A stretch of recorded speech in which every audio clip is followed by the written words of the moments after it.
ত্রয়োদশ জাতীয় সংসদ নির্বাচনকে সামনে রেখে আরও ৩টি রাজনৈতিক দলকে নিবন্ধন দিচ্ছে নির্বাচন কমিশন। নতুন করে নিবন্ধন পাচ্ছে জাতীয় নাগরিক পার্টি এনসিপি, বাংলাদেশ সমাজতান্ত্রিক দল মার্ক্সবাদী এবং বাংলাদেশ আম জনগণ পার্টি। ইসি সচিব আক্তার আহমেদ জানান, আজ কমিশন সভায় এই ৩টি দলকে নিবন্ধনের সিদ্ধান্ত নেওয়া হয়েছে। আগামীকাল এ বিষয়ে দাবি আপত্তি আহ্বান করে বিজ্ঞপ্তি প্রকাশ করা হবে এবং কেউ আপত্তি জানাতে চাইলে ১২ নভেম্বর পর্যন্ত সময় পাবেন বলেও জানান তিনি।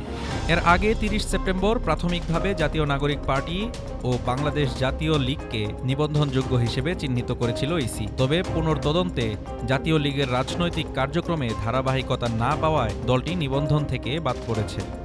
বর্তমানে দেশে নিবন্ধিত রাজনৈতিক দলের সংখ্যা ৫৩টি। এর মধ্যে আওয়ামী লীগের নিবন্ধন বর্তমানে স্থগিত রয়েছে। নির্বাচন কমিশনের তথ্য অনুযায়ী এবার দলীয় নিবন্ধনের জন্য ১৪৩টি রাজনৈতিক দল আবেদন করেছিল। প্রাথমিক যাচাই বাছাই শেষে ২২টি দলের বিষয়ে মাঠ তদন্ত করে ইসি। শেষ পর্যন্ত ৩টি দলই নিবন্ধনের জন্য চূড়ান্ত অনুমোদন পাচ্ছে। এদিকে আদালতের নির্দেশে বাংলাদেশ নেজামে ইসলামী পার্টিকেও নিবন্ধন দেওয়ার বিষয়ে প্রক্রিয়া চলছে বলে জানিয়েছে ইসি।